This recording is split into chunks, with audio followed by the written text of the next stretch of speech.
जब ज्वेलरी बेच देते हैं तो हस्बैंड ने बोला कि वो, दूसरी बात यहाँ पे मेरे पास जो थोड़ी बहुत थी वो बेच के इतना पैसा नहीं मिलता।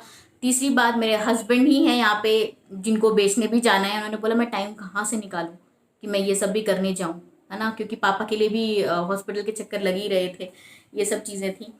तो फिर मैंने कहा चलो ठीक है, देखते हैं, अब इतना क्या सोचना है, इतना टेंशन मत लो, देखते हैं हम कहाँ से कर पाएंगे, अभी तो जो है सो है। मेरे हस्बैंड बहुत टेंशन में थे लेकिन उस टाइम पे, फिर कब 1 बज गया पता भी नहीं चला। और हस्बैंड के फ्रेंड की वाइफ भी आ गई थी जब मेरी डिलीवरी के टाइम तक, तो बस एक वही थी और मेरे हस्बैंड थे जब मैं डिलीवरी के लिए जा रही थी। और मुझे फिर बस यही वो एपिड्यूरल का मैंने बहुत सुना हुआ था कि एपिड्यूरल देते हैं उसके बाद आपकी पूरी लाइफ खराब हो जाती है, आपको बैक में पेन रहता है, आपको ये रहता है। मेरा मतलब ये दिमाग में चल रहा था यार वो एपिड्यूरल देंगे उसके बाद मैं कैसे काम करूंगी, मेरे पास ऑलरेडी एक बेबी है, फिर दूसरे को भी संभालना है, जब मैं ही खुद अपने को नहीं संभाल पाऊंगी मैं उनको कैसे संभालूंगी। फिर मेरे दिमाग में ये चल रहा था बस, और इसकी वजह से बस मुझे टेंशन थी, बाकी और कुछ नहीं मुझे लग रहा था। और बस फिर जल्दी जल्दी डॉक्टर आई मेरी, मुझे ले गई और डॉक्टर बहुत अच्छी थी, उन्होंने बोला कोई घबराने की बात नहीं, टेंशन है, तुम्हें पता भी नहीं चलेगा बेबी कब हो गया ना। तो वो मुझे ले गई, फिर मेरे सामने ऐसे जैसे नॉर्मल होता है वो सब लगा वगा दिया। और उसके बाद डॉक्टर ने बोला था सब ठीक है, हाँ, फिर मेरे एपिड्यूरल उन्होंने बैक में दिया, एपिड्यूरल दिया। मैं पूरे टाइम बस भगवान को याद कर रही थी, मैं और कुछ नहीं टेंशन था मुझे, सिर्फ भगवान को कि भगवान जो हो सब अच्छा हो, जो हो सब अच्छा हो। और फिर एपिड्यूरल दिया, एपिड्यूरल देते ही उन्होंने जल्दी जल्दी मुझे लेटा दिया और मुझे अपना स्टमक के नीचे वाला पोर्शन पूरा सुन्न हो गया, कुछ फील नहीं हो रहा था। और डॉक्टर ने मेरे स्टमक पे बेटाडिन वाला वो लगाना शुरू कर दिया और डॉक्टर ने मुझे बोला कि सब ठीक है, कुछ फील हो रहा है ये वो। मैंने बोला कुछ फील नहीं हो रहा डॉक्टर, बस एक चीज़ मुझे ना स्टमक दिख रहा है अपना, ऊपर एक फ्लैश लाइट लगाते हैं ना तो उसके ग्लास पे रिफ्लेक्ट होकर मुझे दिख रहा था अपना स्टमक, वो कुछ कुछ लगा रही है मेरे स्टमक पे। तो डॉक्टर हंसने लगी, कहती है कैसे दिख रहा है, तो मैंने कहा वो रिफ्लेक्शन में। तो डॉक्टर ने बोला ओ इसमें, तो उन्होंने उस एंगल ठीक कर दिया, फिर मुझे नहीं दिख रहा था। फिर मैं चुपचाप लेटी थी, मतलब कोई रिएक्शन नहीं था, मैं चुपचाप लेटी थी और डॉक्टर अपना काम कर रही थी। सडनली डॉक्टर का सवाल आया वहाँ पे एक और भी जो स्टाफ थे उनसे कि ये सो गई है क्या। तो डॉक्टर ने, वो मेरे बगल में ही बैठे था वो स्टाफ जो थे, तो उन्होंने बोला नहीं जग रही है। तो मतलब ये सब चीज़ें मुझे सुनाई दे रही थी बट मैं कुछ रिएक्ट नहीं कर रही थी, चुपचाप लेटी थी। और कब उन्होंने स्टमक मेरा कट करके बेबी निकाल लिया, मुझे आवाज़ भी आई रोने की, अजीब सी बतख जैसी थी, बट फिर भी मैंने क्वेश्चन नहीं किया कि क्या है कैसे नहीं, मैं चुपचाप लेटी, मैंने कहा जो होगा डॉक्टर बताएंगे, मैं कुछ नहीं पूछूंगी। तो अब डॉक्टर ने फिर से मेरा नाम लिया अंशु, तो मैंने बोला हाँ मैम। आवाज़ आई, मैंने कहा हाँ आई। तो उन्होंने बोला कॉन्ग्रेचुलेशंस बेबी बॉय हुआ है। ठीक है, फिर बस सुनते ही मतलब मैं कुछ कनेक्ट नहीं कर पा रही थी उस टाइम को, क्योंकि बहुत ज़्यादा वैसे ही हम लोग भागा दौड़ी में सब, मतलब मेरा माइंड ऐसे होता है ना बेबी से कनेक्ट तुरंत करना, उसी के बारे में सोचते रहना, वो मैं कर ही नहीं पाई क्योंकि मैं ये सब सोच रही थी कि हम पैसे कहाँ से जुगाड़ेंगे। इस मैंने इतना बोला क्या मैं देख सकती हूँ। डॉक्टर ने बोला हाँ हम उसे क्लीन कर दें फिर दिखाते हैं। फिर उन्होंने मुझे बेबी को दिखाया और झट से लेके एनआईसीयू चले गए। और फिर उसके बाद मुझे पता नहीं था एनआईसीयू ले जाके बेबी को क्या चेक किया क्या नहीं, क्या दिक्कत है क्या नहीं, मुझे कुछ भी नहीं पता। फिर मेरे को स्टिचेस वगैरह लगा के फिर रिकवरी रूम में ट्रांसफ़र कर दिया 2-3 घंटे के लिए। फिर उसके बाद मेरे हस्बैंड थे मुझे मिलने आए, पापा को लेके हॉस्पिटल उनको जाना था दूसरे, तो वो घर चले गए थे। और उसके बाद शाम को 6 बजे मुझे वार्ड में शिफ्ट कर दिया था। और मुझे ड्राउजीनेस था थोड़ा सा मेडिसिन का।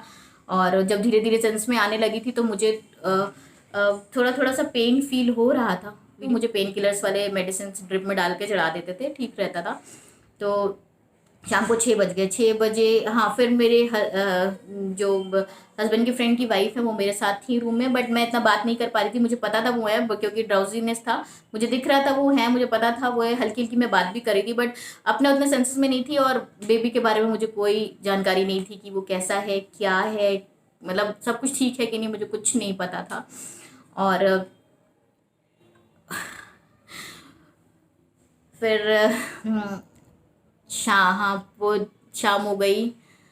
फिर 6 साढ़े 6 बजे जब मुझे शिफ्ट किया उसके बाद शाम, मतलब मेरे हस्बैंड कितने बजे आए मुझे याद नहीं है इतना, बट वो आए उसके बाद वो जाके ऊपर डॉक्टर से बात करके आए। तो डॉक्टर ने बोला हाँ ठीक है सब कुछ है ये सब, क्योंकि मुझे कुछ याद नहीं उस टाइम का, मतलब मेरे हस्बैंड आए उन्होंने मुझे ये बोला हाँ हाँ सब ठीक है। फिर पूरी रात निकल गई, मैं पूरा टाइम वैसे नींद में थी, मैं सोई नहीं, नींद में थी और थोड़ा थोड़ा पेन हो रहा था। और नेक्स्ट डे भी फिर मेरे हस्बैंड रात में रुके थे मेरे साथ, मेरी बेटी भी आई थी रात में रुकने के लिए मेरे साथ हॉस्पिटल में, हमने डॉक्टर से परमिशन ले ली थी, उन्होंने बोला था हाँ आ सकती है।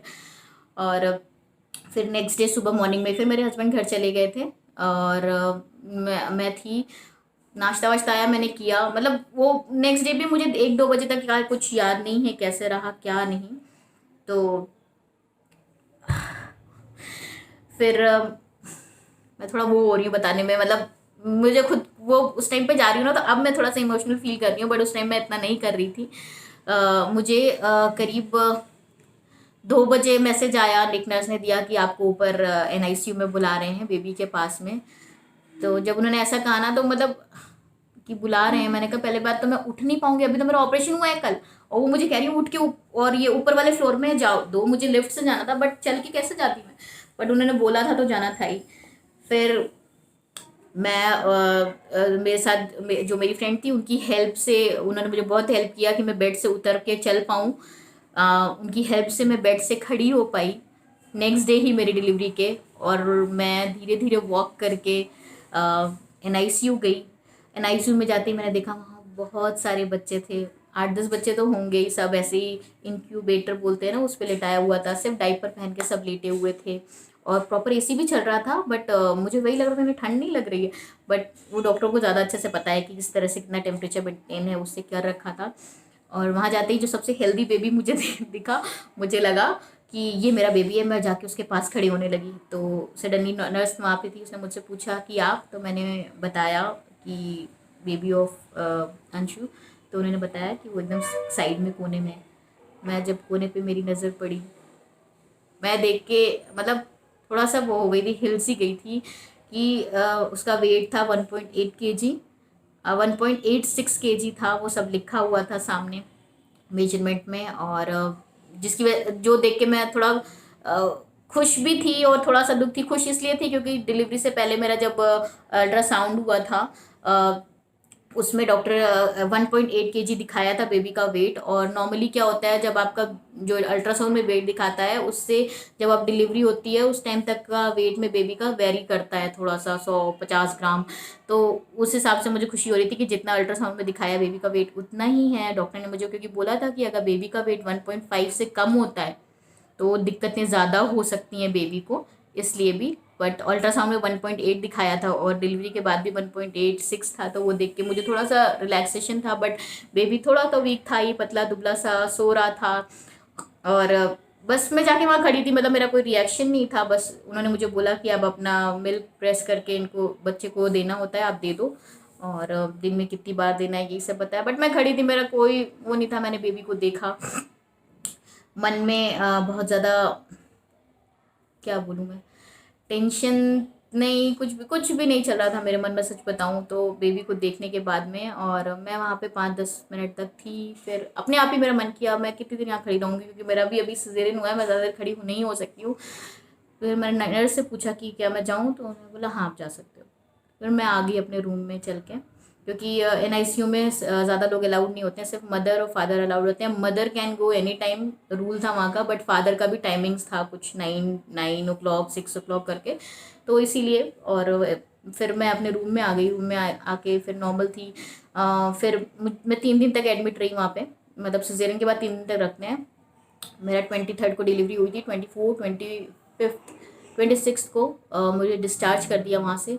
अब डिस्चार्ज होने के बाद सबसे बड़ी बात ये था कि बेबी तो अभी भी NICU में है, और बेबी को सिर्फ पूरे टाइम मैं ही जाके देख सकती हूँ अंदर, और कोई अलाउड नहीं है। और मैं भी अगर घर चली गई, जो कि हॉस्पिटल से 16 किलोमीटर दूर है, तो कौन, मतलब मैं कैसे आऊँगी डेली, मेरा भी अभी सिजेरियन हुआ है। अब उस चीज़ की टेंशन, अभी चीज़ों की टेंशन कम ही नहीं हो रही थी, मतलब डिलीवरी के बाद भी, सब कुछ होने के बाद भी।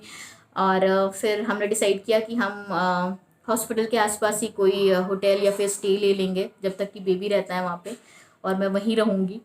और फिर हमने एक हॉस्पिटल से 500 मीटर्स की दूरी पर रोड के उस पर एक होटल वो ले लिया, और मैं हॉस्पिटल से होटल शिफ्ट हो गई। और वहाँ पे फिर मैं 4 दिन रही। मेरे हस्बैंड एक नाइट मेरे पास थे वहाँ पे बेटी को लेके, लेकिन घर पे भी ज़्यादा ज़रूरत थी। पापा की भी तबीयत, जैसे कि मैंने बताया, ठीक नहीं चल रही थी, और उनका भी मतलब हर दिन ऑलमोस्ट हॉस्पिटल जाना लगा रहता था, तो मेरे हस्बैंड को ही लेके जाना होता था। इसलिए फिर वो रात में मेरे पास नहीं रुकते थे, तो वहाँ होटल में भी 2 रात में अकेले मैंने बिताई है वहाँ पे। और सुबह सुबह मेरे हस्बैंड आ जाते थे जल्दी, ऐसा नहीं है, बट हाँ मुझे नींद आ जाती थी, मैं मेडिसिन वगैरह लेती थी, पेन किलर और ये सब, नींद आ जाती थी। और वॉक तो मैंने करना स्टार्ट ही कर दिया था। और फिर सुबह होते ही मैं वहाँ से निकलती थी होटल से, क्योंकि मुझे हॉस्पिटल जाना होता था। मैं सुबह 7:30-8 बजे उठने के बाद में रेडी होके धीरे धीरे चलते चलते जाती थी नीचे। होटल के गार्ड को बोलती थी कि मुझे रोड क्रॉस करा दो, वो मुझे रोड क्रॉस करा देता था। फिर मैं हॉस्पिटल पहुँच जाती थी, और वहाँ जाते ही सबसे पहले मैं NICU में जाके बेबी को देखती थी, और उसको मिल्क देना होता था, वो दे के आती थी। ऐसा ही करते करते मेरे 4 दिन होटल में भी निकल गए। मतलब मैं सिर्फ सोती थी रात में होटल में, और पूरा सुबह दिन मतलब सुबह से रात के 8 बजे तक हॉस्पिटल में रहती थी। फिर 4 दिन निकलने के बाद में फिर ये हुआ कि अब मुझे वो छोड़ना पड़ेगा, कितने दिन ऐसा चलेगा। फिर मेरे हस्बैंड ने मुझे बोला कि तुम घर आ जाओ, अब एवरीडे जाओ वहाँ पे करना ही पड़ता है, ऐसे कुछ और कोई ऑप्शन नहीं था। फिर मैं घर आ गई थी 3 दिन बाद। होटल में रहने के भी 3 दिन बाद मैं घर आ गई थी। उसके बाद नेक्स्ट डे जब मैं हॉस्पिटल गई, और सुबह जाते ही मैं वहाँ पे, मुझे लकीली डॉक्टर मिल गए थे जो वहाँ के हेड थे पीडियाट्रिशियन डिपार्टमेंट के। वो मुझे मिलते ही उन्होंने मुझे बोला कि आज हम आपके बेबी को डिस्चार्ज कर देंगे। और ये सुनते ही मुझे थोड़ा सा लगा कि ये क्या बोल रहे हैं। इन्होंने तो बोला था कि ये 1 महीना रखेंगे। उन्होंने बोला हम आपके बेबी को आज डिस्चार्ज कर देंगे, डिस्चार्ज करेंगे खाली NICU से, NICU से हम उसे शिफ्ट कर देंगे आपको आपके वार्ड में।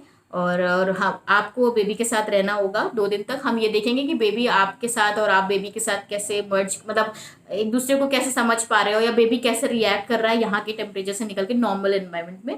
तो इसलिए हम हॉस्पिटल से नहीं डिस्चार्ज करें, NICU से डिस्चार्ज कर देंगे। तो मैंने पूछा डॉक्टर से कि जो भी टेस्ट हुए हैं वो सब सही, क्योंकि मैंने कभी भी क्वेश्चन किए ही नहीं थे डॉक्टर से। इतने दिनों में मैं जाती थी डॉक्टर से मिलती थी, और वो डॉक्टर जो अपने से बताता था मैं सुनती थी। मैंने उल्टा क्रॉस क्वेश्चन नहीं किया, लंग्स बने हैं कि नहीं, ब्रेन सब सही है कि नहीं, इंटेस्टाइन सही है कि नहीं, सब कुछ बना है, ये सब मैंने क्वेश्चन करती थी। डॉक्टर ने खुद से मुझे बताया कि इस बेबी का एवरीथिंग इज़ फाइन, खाली इसका वेट कम है। तो इसके लिए हम NICU में बच्चे को नहीं रखते हैं, खाली वेट बढ़ाने के लिए। अगर और कोई दिक्कत होती तो हम रखते, इसको सिर्फ फीड करा रहे हैं हम। और बाकी ये बेबी मतलब सब कुछ नॉर्मल हमें दिख रहा है, इसमें कोई दिक्कत नहीं है। तो आज शाम तक हम इसे आपके साथ वार्ड में शिफ्ट कर देंगे। वो सुनते ही मैं इतनी खुश हो गई थी कि मैं बता नहीं सकती हूँ कि ये मतलब मेरे कानों ने क्या सुन लिया। और आज मतलब थर्सडे था, मैं एकदम से खुश हो के साईं बाबा मतलब एकदम से याद आ गए मुझे कि भगवान ये क्या हो गया, भगवान बाबा ये कैसे हो गया। फिर मैं बहुत खुश थी, और मैं गई। फिर मैंने अपने हस्बैंड को कॉल किया कि डॉक्टर कह रहे हैं आज डिस्चार्ज कर देंगे। तो वो भी हैरान थे, ऐसा कैसे कर देंगे। मैंने कहा उन्होंने अपने से बोला, मैंने कुछ नहीं पूछा। कि अच्छा चलो बहुत अच्छी बात है। फिर शाम को 6 बजे तक मेरे बेबी को मेरे साथ वार्ड में दे दिया था। और वार्ड में देने के बाद मैं फर्स्ट टाइम बेबी को ऐसे अपनी गोदी में ले पा रही थी, और ये सब बहुत हल्का, तो डर भी लग रहा था कि एकदम नाजुक सा है एकदम, मतलब बॉडी स्ट्रक्चर अंदर का तो सब कुछ उसका मतलब ठीक था बाय गॉड ग्रेस। ऊपर से वो बहुत थोड़ा वीक था, और लेने में मुझे डर लग रहा था, ये सब चीज़ें थी। फिर 2 दिन मैं उसके साथ वहाँ रूम में रही, एक दूसरे को थोड़ा समझा हमने। और वैसे तो ज़्यादातर टाइम वो सोता ही रहता था। और 2 दिन बाद थर्सडे को वहाँ से NICU से डिस्चार्ज किया। फ्राइडे सैटरडे मेरे साथ वार्ड में रहा वो, और संडे को हमें हॉस्पिटल से डिस्चार्ज मिल गया और हम घर आ गए। टच वुड, मतलब ये टाइम बहुत ज़्यादा हमारे लिए ना, कहते हैं ना, ट्राइंग टाइम था सब सब चीज़ के लिए। और इस टाइम पे अगर मैं और मेरे हस्बैंड दोनों ही हम लोग मेंटली एक दूसरे को सपोर्ट नहीं करते और इतना स्ट्रांग नहीं रहते, तो हमारा मुश्किल था ये टाइम निकाल पाना। और मैंने एक बात नहीं बताई कि डिलीवरी होने के 8 दिन तक मैंने ये किसी को नहीं बताया था कि हाँ मेरी डिलीवरी हो गई है। किसी को नहीं, मतलब किसी को नहीं, मेरे मम्मी पापा, मेरे घर, मेरे फ्रेंड्स, किसी को नहीं, ना ही मेरे इन लॉज के तरफ के किसी को बताया था। सिर्फ मेरे इन लॉज को पता था, क्योंकि वो बैंगलोर में हमारे साथ आ चुके थे, इसलिए उनको पता था। बाकी हमने, मतलब मैं, ये मेरा सेल्फ मेड कॉन्शियस डिसीजन था, और मेरे हस्बैंड उसकी रिस्पेक्ट भी करते हैं। मुझे इस चीज़ की बहुत खुशी है कि मैंने जब बोला कि अभी किसी को प्लीज़ मत बताना, तो इसका उन्होंने पूरा ध्यान रखा और उन्होंने किसी को नहीं बताया। मतलब किसी को नहीं, उन्होंने मम्मी पापा को भी बोल दिया कि किसी को मत बताना अभी। क्योंकि नहीं बताने का रीज़न सिर्फ एक यही था कि बताने के बाद सभी का कंसर्न होगा, सभी के कॉल्स आने लगेंगे, सभी सब कुछ जानना चाहेंगे। जो चीज़ मैं ही नहीं जानती हूँ डिटेल में, मैं किसी और को क्या बताऊंगी। और हर कोई अपने तरफ से जो भी कुछ सुना होगा, जानते होंगे कि प्री टर्म डिलीवरी या प्री मेच्योर डिलीवरी में बच्चे के साथ क्या होता है क्या नहीं, हॉस्पिटल में क्या होता है, वो मुझे या मेरे हस्बैंड को बताने रहेंगे। और इस टाइम पे हमें थोड़ा मेंटल पीस भी चाहिए। अगर हम ये सारी चीज़ें सुनेंगे तो हम शायद बहुत ज़्यादा परेशान हो जाएं और टेंशन लेने लगें। इसलिए मैंने कहा कि मत ही बताओ, एक साथ ही जब सब कुछ अच्छा होगा हम घर आ जाएंगे तब बताएंगे। और उसी टाइम के बीच में मैं आपको वही बता दूं, दिवाली आई थी और मैं होटल में थी। और मेरे साथ कोई नहीं था वहाँ, घर से भी फ़ोन आया था दिवाली विश करने के लिए। मैंने सबसे बात की, वीडियो कॉल पे भी बात की। और सबसे मैंने बहुत नॉर्मल हंसते हंसते बात की, मतलब उन लोगों को फील ही नहीं हुआ कि हाँ मेरी डिलीवरी हो गई है। बट जब NICU से मेरे बेबी को डिस्चार्ज कर दिया था, उस दिन शाम को मैंने अपने घर पे बताया था। मतलब वेडनेसडे को मेरी डिलीवरी हुई थी, नेक्स्ट थर्सडे को मेरा बेबी NICU से डिस्चार्ज हुआ था। और उसी दिन मैंने फिर अपने घर पे बताया था सबको। शेयर करने का अपना डिलीवरी एक्सपीरियंस सिर्फ यही मतलब था कि आप मेंटली जितना स्ट्रांग रहेंगे और चीज़ों को हैंडल तभी अच्छे से कर पाएंगे। और इस तरह के सिचुएशन में मुझे लगता है आप जितना ज़्यादा लोगों को बताते हो, फिर वो लोग अपने एक्सपीरियंस अपनी चीज़ों से आपको बताने लगेंगे कि बेटा ज़्यादा ध्यान रखो, ऐसे में ऐसा हो जाता है, या तुम्हारा ऐसा कैसे हो गया, तुमने कुछ गड़बड़ किया होगा। सबका यही कहना होगा, क्योंकि ये सब बातें मुझे बाद में सुनने को मिली थी कि तुमने कुछ ऐसा कर दिया होगा, तुमने कुछ वैसा कर दिया होगा। क्योंकि और यही चीज़ें सोचो, अगर मुझे जब मैं हॉस्पिटल में थी, डिलीवरी हो रही थी, बेबी NICU में था, तब सुनने को मिलती तो मेरा मुझे कैसा लगता। लेकिन तब तक वो टाइम निकल चुका था, रिकवर करके हम दूसरे फेज में आ गए थे, वो और चैलेंजिंग था। उसके बारे में मैं कभी और बात करूंगी आपसे। और आई होप मेरे ये एक्सपीरियंस से आप अगर एक्सपेक्टिंग मदर हैं तो शायद आपको थोड़ा पॉजिटिविटी और थोड़ा सा मोटिवेशन मिलेगा, और आप इतना ही स्ट्रांग रहेंगी, आप उतनी ही एक्टिव रहेंगी। तो मेरा बस यही होगा कि आप अपना वेट को मेंटेन रखिए, ज़्यादा नहीं बढ़ने दीजिए। मैं वॉक बहुत करती थी, जब भी मुझे टाइम मिलता था मैं अपने पार्किंग एरिया में वॉक करती थी। उसके अलावा मैं अपने बेटी को छोड़ने जाती थी, स्कूल लेने जाती थी, वो भी मेरा एक वॉक हो जाता था। और शाम को फिर मैं उसको खिलाने भी पार्किंग एरिया में जाती थी, तो मेरा वॉक काफ़ी हो जाता था। तो ये थी मेरी प्रेगनेंसी और डिलीवरी एक्सपीरियंस कहूँगी मैं, ऐसा स्टोरी नहीं कहूँगी, क्योंकि स्टोरी एक कहानी लगती है और ये मेरे साथ असली में हुआ है। मैं होगा ये वीडियो पसंद आया होगा, अगर पसंद आया है तो लाइक शेयर सब्सक्राइब करना बिल्कुल भी मत भूलिएगा, क्योंकि सब्सक्राइब करना एकदम फ्री है। और शेयर ज़्यादा से ज़्यादा कीजिएगा। मैं अपने नेक्स्ट व्लॉग में मिलूंगी, तब तक के लिए गुड बाय। बहुत लंबा हो